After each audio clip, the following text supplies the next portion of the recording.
नमस्कार।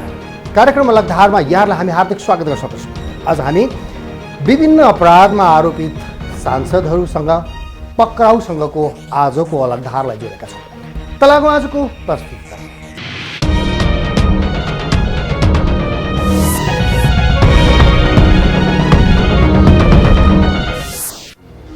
अब आजको प्रस्तुति दर्शक, कानुनको नजरमा सबै समान, कानुन सबैलाई बराबर छ। रेशम चौधरीदेखि सुरु भएको संसद पक्राउ श्रृङ्खला मोहम्मद अफ्ताब आलमसम्म अहिले आइपुगेको छ। भलै आलम पक्राउपछि ज्यान मार्ने उद्योगमा अदालतबाट पक्राउ आदेश भए पनि नेकपाका सांसद पर्वत गुरुङ प्रहरी नियन्त्रणमै नबसी फेरि अदालतकै आदेशअनुसार तारिखमा अहिले छुटेका छन्। बहलवाला सभामुख र राजनीतिको आडमा 12 वर्ष अघि जिउँदो मानिसहरूलाई भट्टीमा हालेर हत्या गर्दै घृणित कामको आरोप लागेका काङ्ग्रेस सांसद मोहम्मद अफ्ताब आलम पक्राउ परेसँगै यो कानुन सबैलाई बराबर हो भन्ने थप सन्देश अहिले मिलेको छ। दर्शक, राजनीतिको आड र संरक्षणमा हुने अपराधका पाटाहरू बिस्तारै खुल्न थालेका छन्। माननीयहरूको मान अहिले हराउन थालेको छ। भलै राजनीतिक दबाव, प्रहरी प्रशासन र न्यायालयमा फेरि देखियो भने अहिले जागेको विश्वास धोखामा परिणत हुनेछ। अब आजको अलग धारको यो रिपोर्ट। अपराध आरोपमा माननीयहरू पक्राउ, खुल्दैछ राजनीतिज्ञका अनेक अपराध। टिकापुर घटनामा दोषी ठहरिएका राष्ट्रिय जनता पार्टी राजसभाका नेता तथा सांसद रेशम चौधरीबाट सुरु भएको माननीयको संज्ञा दिइने सांसद पक्राउ श्रृङ्खला नेकपा सांसद पर्वत गुरुङसम्म पुगेको छ। यो बीचमा सबैभन्दा हाई प्रोफाइल आरोपित बने सभामुख तथा नेकपा नेता कृष्ण बहादुर महरा। यो सँगै राजसभाका सांसद प्रमोद कुमार शाह तथा नेपाली काङ्ग्रेसका सांसद तथा पूर्व मन्त्री मोहम्मद अफ्ताब आलम समेत पक्राउ परेका छन्। प्रधानमन्त्री केपी ओली निकट नेकपा सांसद पर्वत गुरुङलाई भने पक्राउ गर्ने झन्झट प्रहरीले गरेन। भलै माननीयहरू नै पक्राउ पर्न थालेपछि अपराध क्षम्य हुँदैन भन्ने सन्देश भने प्रभावित भएको देखिन्छ। अब राज्यको चाहिँ इच्छा शक्ति बढ्या हो त। अब किनभने तत्कालीन अवस्थामा आजभन्दा 12-15 वर्ष पहिलाको घटनालाई अहिले चाहिँ मोहम्मद अफ्ताब आलमको केसले चाहिँ हट्केको छ। आज पनि मिडियाहरूमा थुप्रै छ उहाँले गरेको कामको बारेमा भएका नभएका अथवा के छन् त्यो आइरहेछ, अथवा पर्वत गुरुङजीको सांसदजीको कुरा आइरहेछ। अब एउटा सांसद चाहिँ नि एयरपोर्टमा बसेर तोडफोड गर्नुहुन्छ, उहाँको केस आइरहेछ। भनेपछि यो के हो भने तपाईँलाई अहिले चाहिँ नि अहिलेको 2-3टा घटना, सिरिज अफ घटनाले के देखाउँछ भने अब राज्यमा चाहिँ केही न केही अब यो काम हुन्छ कि भन्ने कुराको आश चाहिँ हो। जबसम्म यसको चाहिँ नि लजिकल इन्ड हुँदैन अथवा यसलाई चाहिँ नि न्यायिक चाहिँ नि ढङ्गले बिना पूर्वाग्रह, बिना आग्रह, प्रतिशोध नसान्ने गरी एउटा चाहिँ बिना डिस्क्रिमिनेसन, विभेद रहित तरिकाले यदि राज्य त्यसरी उभिने हो भने कानुन कार्यान्वयन गर्नलाई राज्यको दायित्व हो। यो गर्नुपर्छ। यो भइरहेको कामले वास्तविक रूपमा चाहिँ नि यसले काम गर्यो भने वास्तवमा मान्छेहरूमा एउटा भरोसा पनि वृद्धि हुन्छ जस्तो चाहिँ लाग्छ। चर्चा गरौं अहिलेको चर्चित प्रकरणकै। 27 चैत्र 2064 को दिन अर्थात् पहिलो संविधान सभाको निर्वाचनका लागि भोट हुने अघिल्लो दिन तत्कालीन राजपुर फरहदवा गाविस 4 हालको राजपुर नगरपालिका 2 मा बम विस्फोट भएको थियो। उक्त बम विस्फोटमा कति जनाले ज्यान गुमाएको भन्ने यकिन तथ्याङ्क नभए पनि बम बनाउने क्रममा घाइते भएकाहरूलाई जिउँदै इटा भट्टामा लगेर हत्या गरेको आरोपमा काङ्ग्रेस सांसद मोहम्मद अफ्ताब आलम पक्राउ परेका छन्। आरोपी अन्य 4 जना फरार रहे पनि आइतबार जिल्ला अदालत रौतहटले थप अनुसन्धान गर्न 5 दिनको म्याद थप गरेको छ। अपराधी र अपराधशास्त्र र राज्यको इकाइहरू फरक फरक लाइनमा आफ्नो कोर्समा हिँडिरहेको हुन्छन्। अब अपराधलाई नियन्त्रण गर्ने र अपराधीको वास्तविक अपराधीहरूलाई समातेर कारबाही गर्ने ड्यू प्रोसेस, कानुन बमोजिम कारबाही गर्ने हाम्रा निकायहरू, तत्त निकायहरू राज्यले तोकिदिएको छ, ऐन कानुनहरूले तोकिदिएको छ। त्यसकारणले त्यो तोकिएका इन्स्टिट्युसनहरू फङ्सनल हुनु पर्यो, क्रियाशील हुनु पर्यो। र जबसम्म सबै राज्यका सबै इकाइहरू सबै इन्स्टिट्युसनहरू क्रियाशील हुन्नन् तपाईँको चाहिँ नि वास्तविक न्याय र वास्तविक चाहिँ नि परिणाममुखी न्याय हुँदैन। अदालतहरूले त न्याय गर्ने होइन फैसला गर्ने हो। उनीहरू फैसला गर्छन्, एउटालाई अन्याय परेको महसुस हुन्छ हार्नेले, त्यस कारण अदालतले गर्ने न्याय होइन, अदालतले चाहिँ फैसला गर्छ। तर फैसला गरिसकेपछि त्यो फैसलालाई इन्फोर्समेन्ट गर्ने, त्यसलाई चाहिँ नि इम्प्लिमेन्टेसन गर्ने, त्यसलाई कार्यान्वयन गर्नलाई त राज्यको इकाइ चाहियो। सभामुख समेत प्रहरी नियन्त्रणमा आएसँगै लोकतान्त्रिक राज्यमा सुशासनको पक्षमा चर्चा परिचर्चा हुन थालेका छन्। राजनीतिको शक्ति र बलको दुरुपयोग गरेर देश र जनताको अहितमा काम गर्ने छुट कसैलाई नहुने र कानुनभन्दा माथि कोही हुन नसक्ने प्रमाण पेश गर्न सांसद पक्राउ श्रृङ्खला महत्त्वपूर्ण बन्न सक्ने देखिन्छ। यसले प्रहरी प्रशासनमा विगत केही समयदेखि लाग्दै आएको असक्षमताको दागलाई पनि केही हदसम्म मेट्ने विश्वास लिएको छ। एक त पुराना केसहरूको सन्दर्भमा पनि पक्राउ परेका छन् र केही वर्तमान केसहरूमा पक्राउ परेका छन् र प्रहरीले यसमा राम्रो काम गरेको छ भन्ने मलाई लाग्छ। तर अब सांसदहरू पक्राउ पर्यो, यो अपराधलाई एउटा चाहिँ शक्ति सत्ताको आडमा अगाडि बढाइरहेका हुन् कि भन्ने जुन आम रूपमा अहिले मनोविज्ञान देखिएको छ, त्यो एउटा संयोग पनि हुनसक्छ। कहिलेकाहीँ यस्तो संयोग हुनसक्छ। यही मात्रै तपाईँको अपराध छुटको प्रक्रिया हो भन्न चाहिँ मिल्दैन। सांसद पक्राउ प्रकरणले राजनीतिक दलमाथि समेत औँला उठाएको छ। मधेसवादी दल, सत्तामा रहेको दल नेकपा र प्रमुख प्रतिपक्षी दलको सांसद पक्राउ पर्नाले शक्तिको चरम दुरुपयोग कसरी हुन्छ भन्ने देखिएको छ। राजनीतिक दलमा क्षमता र योग्यता भन्दा पनि मानसिक रूपमा भ्रष्ट मानिसहरूको प्रभाव रहेछ भन्ने देखिन्छ। यी सभासद सांसद जे हुन्, यिनीहरूलाई अहिले जो पक्राउ यिनीहरू परिरहेका छन्, त्यो पक्राउ परेकाबाट के देखिन्छ भने हाम्रो राजनीति र पार्टीहरू कुन पृष्ठभूमिबाट आएका हुन्। राजनीतिले कस्ता मान्छेहरूलाई प्रोत्साहित गरिरहेको छ, दलीय राजनीतिले, त्यो चाहिँ सबैभन्दा खतरनाक कुरा छ।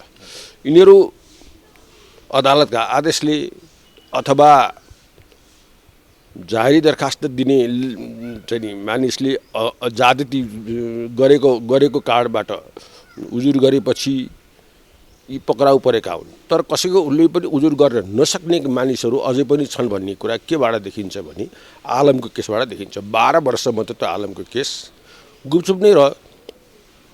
अदालतले आदेश गर्दाखेरि पनि त्यो केस चाहिँ गुपचुप नै रह्यो। त्यसकारणले मेरो भनाइ के भनेदेखि राजनीतिक दलहरूले यदि राजनीतिक दलहरू सप्रिने हो भने त्यस्ता आपराधिक मानसिकताका मानिसहरूलाई पार्टीले कुनै हालतमा पनि संरक्षण गर्नु हुँदैन। को कुन पानीमा छन् भन्ने कुरा पार्टीका नेतृत्व तहलाई थाहा छैन र। एयरपोर्ट तोडफोड गर्ने सांसददेखि यौन हिंसामा आरोपी सभामुख, आफ्नो कर्तुत लुकाउन जिउँदो मानिसहरूलाई हत्या गर्ने सांसद तथा ज्यान मार्ने मुद्दामा आरोपित सांसद पक्राउ परे पनि अझै यस्ता प्रवृत्तिको नेतृत्वहरू नेपाली राजनीतिमा हाबी भएको विश्लेषणहरू पनि भइरहेका छन्। पार्टीका नेताहरू नै त्यो चरित्रवान छैनन् भने तिनले पार्टीमा त्यस्तै दुश्चरित्र भएका मानिसहरूलाई संरक्षण गर्ने, पालित पोषित गर्ने त भइहाले होइन।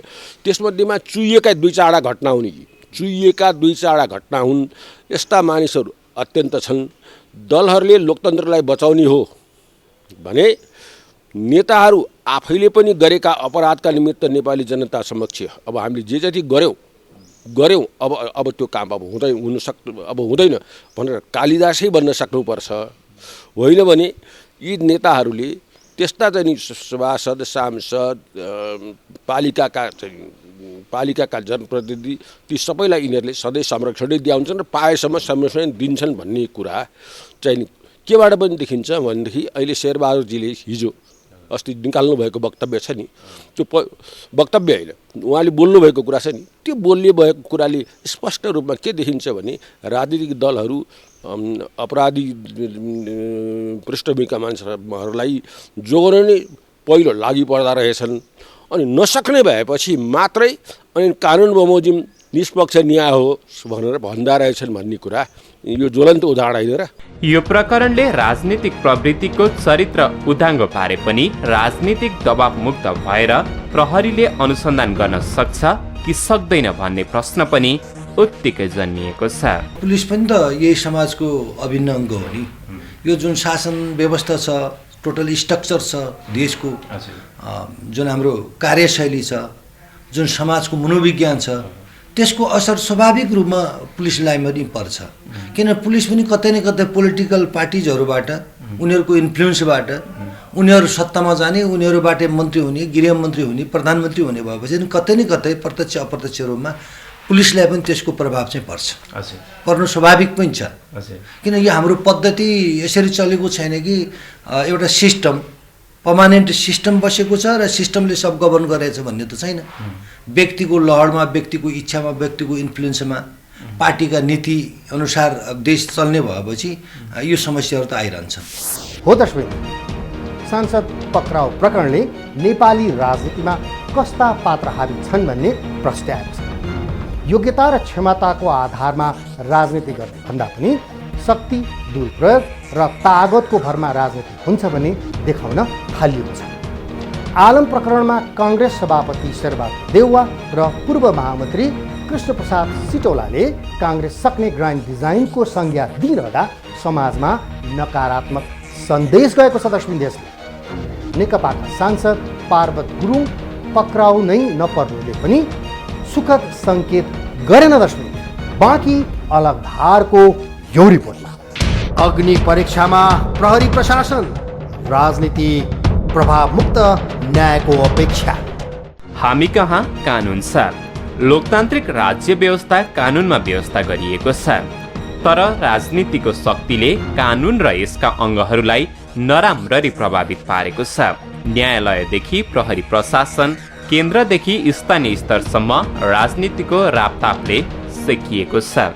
राजनीतिलाई प्रयोग गरेर शक्ति प्रदर्शन गर्न माहिर सांसदहरूलाई रेशम चौधरीको केसमा जस्तै अदालतले नतिजा दिन सक्छ कि सक्दैन भन्ने प्रश्न पनि घुमिरहेको छ। जुडिसियरीमा पोलिटिकलाइज भएको छ, राजनीतिकरण भएको छ। डिएलए, एनएलए भन्ने दुईटा चाहिँ नि आफ्ना भातृ संस्था जस्ता संस्थाहरूबाट न्यायाधीशहरू रिकमेन्ड हुन्छन्।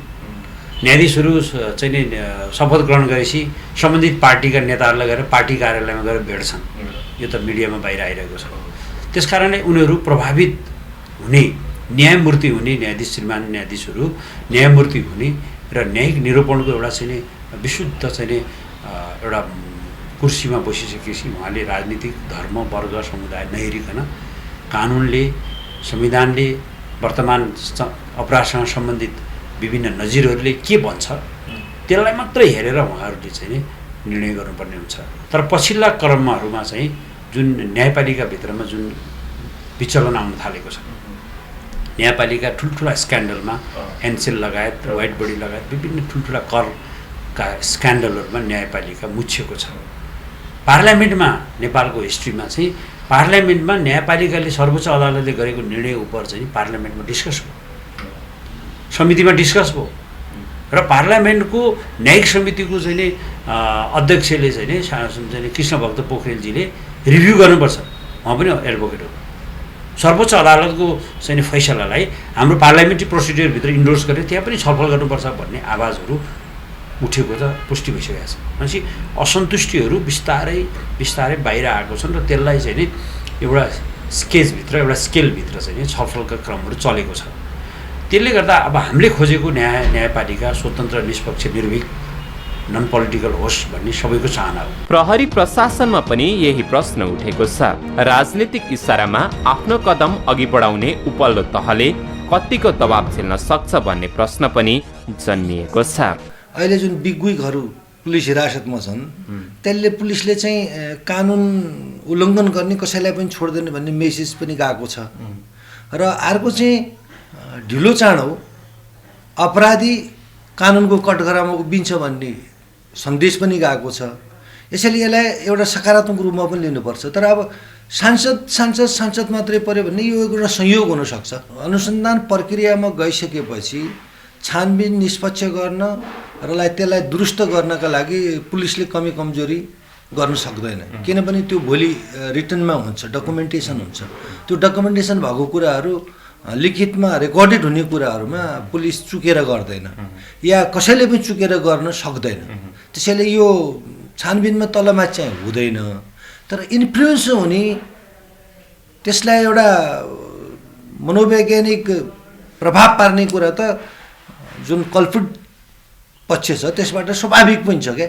त्यसपछि हाम्रो कन्ट्रीहरूमा, थर्ड कन्ट्रीहरूमा यो त धेरै पहिलेदेखि प्रभाव दबाव धेरै पहिलेदेखि चलिआएको छ र त्यसको केही न केही अवशेष अहिले पनि छ। ज्यान मार्ने मुद्दामा आरोपित नेकपा सांसद पार्वत गुरुङ साधारण तारिखमा छुटिसकेका छन्। निवर्तमान सभामुख आरोप अस्वीकार गरिरहेका छन्। सांसद आलमले सरकारी वकिल सामु बयान दिइसकेका छन्। यो प्रकरणमा निष्पक्ष नतिजा आउँछ कि आउँदैन भन्ने आम सर्वसाधारण जनतामा भने जिज्ञासा बढेको छ। राजनीतिमा तपाईँको चाहिँ नि अपराधीकरण हाबी छ, भ्रष्टाचार हाबी छ भन्ने कुराको सन्देश निरन्तर रूपमा गइरहेको छ र अझ तीव्र गतिमा यो चाहिँ बढेर जान्छ। यसले यो व्यवस्थालाई भलो चाहिँ नि गर्दैन। अब अहिलेसम्मको पृष्ठभूमिमा हेर्दाखेरि त यस्ता सम्भावनाहरू साह्रै कम छन्। तर पनि अहिले अनुसन्धानमै छ जुन कुरो, त्यस सम्बन्धमा गर्दैन भनेर अहिले भनि नहानु भन्दा इमेच्योर्ड हुन्छ। जब यिनीहरूले चाहिँ अनुसन्धान गरेर एउटा निष्कर्षमा पुग्छन् त्यसपछि यो प्रश्नको जवाफ त्यस बेलामा दिनु उचित हुन्छ। तर आलम बचाउनका लागि काङ्ग्रेस सभापति शेरबहादुर देउवा र पूर्व महामन्त्री तथा घटना हुँदा ताकाका तत्कालीन गृहमन्त्री कृष्ण प्रसाद सिटौलाका पछिल्ला अभिव्यक्तिको पनि मूल्याङ्कन भइरहेको छ। कुन दुःख कष्ट गरेर चाहिँ नेपाली काङ्ग्रेसलाई त्यो ठाउँमा शिखरमा पुर्याए, त्यही शिखरमा पुगेको काङ्ग्रेस पार्टी अहिले धराशायी किन बन्दैछ भने नेपाली काङ्ग्रेसभित्र लोकतान्त्रिक मूल्य, मान्यता आदि इत्यादि सबै समाप्त भइसकेका छ। त्यो समाप्त भएका कारणबाट आज प्रहरीले कानुन बमोजिम पक्राउ गरेर अनुसन्धानमा रहेको व्यक्तिका संरक्षणमा पनि काङ्ग्रेसको नेताले बोल्छ भनेदेखि त्यो लोकतान्त्रिक पार्टीले नै लोकतन्त्रभन्दा ठिक विपरीत काम गरिसकेपछि यो देशमा लोकतन्त्रको भविष्य कति सुरक्षित छ भनेर प्रश्न गर्नुपर्ने अवस्था अहिले आयो। शीर्ष नेतृत्वहरूको यस्तो व्यवहारले लोकतान्त्रिक दलको चरित्र उदाङ्गो भएको विश्लेषण पनि भएको छ। भलै सभापतिले विज्ञप्ति निकालेर आफ्नो बोलीको बचाउ गर्न खोजिरहेका छन्। मौकामा बोलेको कुरा के हुन्छ, भित्रमा अन्तस्कलनदेखि आएको हुन्छ। पछि बोलेका कुराहरू बनाउ कुरा हुन्छन्। आत्माको कुरा मौकामा बोल्छ मान्छेले। मौकामा शेरबहादुरज्यूले जुन किसिमको चाहिँ भाषण गर्नुभयो र अभियुक्तको संरक्षणमा तपाईँले चाहिँ उहाँले चाहिँ आफ्ना शब्दहरू खेर फाल्नुभयो, त्यसले काङ्ग्रेसलाई धेरै ठुलो धक्का लागेको छ। हालाकि फेरि कतिजनाको चाहिँ सरसल्लाह र विरोधका पछि उहाँले वक्तव्य दिएर त्यसलाई करेक्सन गर्ने कुरा गर्नुभयो। करेक्सन भनेको के हो भनेदेखि त्यो चाहिँ पहिलाको चाहिँ वक्तव्यले उहाँको मन मस्तिष्क के हो भन्ने कुरा नेपाली जनताले बुझिसकेका छन्। अब त्यो नेपाली जनताबाट त्यो मन मस्तिष्क त बाटोमा नेपाली जनताको मन मस्तिष्कमा परिसकेको कुरा मेट्न त गाह्रो हुन्छ नि, मेटिँदैन नि। त्यस कारणले मैले भन्न खोजेँ अबको दिनमा काङ्ग्रेस सप्रिने हो भने साँच्चैकै काङ्ग्रेसभित्र लोकतन्त्र बचाउने हो भने साँच्चैकै ठुलो चाहिँ परिवर्तन काङ्ग्रेसमा भित्र गर्नुपर्छ, विशेष गरेर युवा कार्यकर्ताहरूले। किनभने युवा कार्यकर्ताहरूले नेताको पुच्छर चढेर समातेर बैतरणी पार गरिन्छ भन्ने सोच अब राख्छन् भने फेरि यी युवा नेताहरूको पनि भविष्य छैन र त्यसको अर्थ मुलुकमा लोकतन्त्रको भविष्य झन्झन खुम्चिँदै गइरहेको स्थिति। मुख्यतः अहिले हटकेकको रूपमा रहेको आलम र महरा केस यति बेला प्रहरीको अनुसन्धानमा छ। उनीहरू सही या गलत निर्क्योल गर्ने काम प्रहरी र अदालतकै हो। यो प्रकरणले न्यायालय र प्रहरी प्रशासनमा लाग्ने गरेको राजनीतिक दागलाई सफाई गर्ने मौका पनि मिलेको छ। राज्यलाई मात्रै, राज्यको अरू इकाइलाई भन्दा न्यायालय पनि अवसर के छ भने वास्तवमा न्यायालय सबैको साझा वास्तवमै न्यायिक केन्द्र हो। वास्तवमै न्यायमूर्तिहरू नै त्यहाँ बस्नु भएको छ र पीडित पक्षले न्याय पाएको हो भन्ने एहसास गराउने, फिलिङ गराउने अवसर न्यायालयलाई पनि छ र ऊ सत्ताबाट टाढा रहेर, कसैको डर, धाक, धम्की र प्रलोभनबाट टाढा रहेर मौजुदा ऐन, नियम, कानुन र न्यायपालिकाको आफ्नो जुरिडिक्सन छ, क्षेत्राधिकार छ, त्यो भित्र रहेर निर्भीक भएर न्यायपालिकाले आफ्नो भूमिका निर्वाह गर्यो भने जनआस्था बढ्छ। जनआस्था बढ्ने भनेको न्यायालयको गरिमा बढ्ने हो। इन्भेस्टिगेसन भनेको फेरि बलजफ्ती कसैमाथि अपराध थुपर्नु पनि इन्भेस्टिगेसन होइन। अपराधको जसलाई हामीले अपराधी भनेर सस्पेक्ट भनेर अनुसन्धान गरिरहेछौँ त्यसलाई पनि जति मात्रामा अपराध गरेछु त्यति मात्रै मागदाबी गर्नुपर्छ। फेरि थोपर्ने प्रक्रिया पनि राम्रो होइन। कसैको के प्रवृत्ति छ भने 5 वर्ष कैद हुनेलाई 20 दाबी गर्ने, 15 दाबी गर्ने, त्यो होइन। जति हो त्यति मागदाबी गर्ने र अनुसन्धान दुरुस्त गर्ने। दुधको दुध, पानीको पानी भनेको इन्भेस्टिगेसन त्यही। सही वा गलत छुट्याउने काम न्यायालय र सुरक्षा प्रशासनको हो। कानुन सबैका लागि साझा हुनुपर्दछ। सानालाई ऐन, ठुलालाई चैन भन्ने भ्रम चिर्न पनि जरुरी छ। हो दर्शकवृन्द, मन्त्री परिषदका अध्यक्ष तत्कालीन बालवाला प्रधान न्यायाधीश खिलराज रेग्मी बने पश्चात न्यायालयमा हराएको स्वच्छ न्याय एनसेल प्रकरणले बदनाम भएको न्यायालयले खास जोगाउने बेला पनि यही नै हो।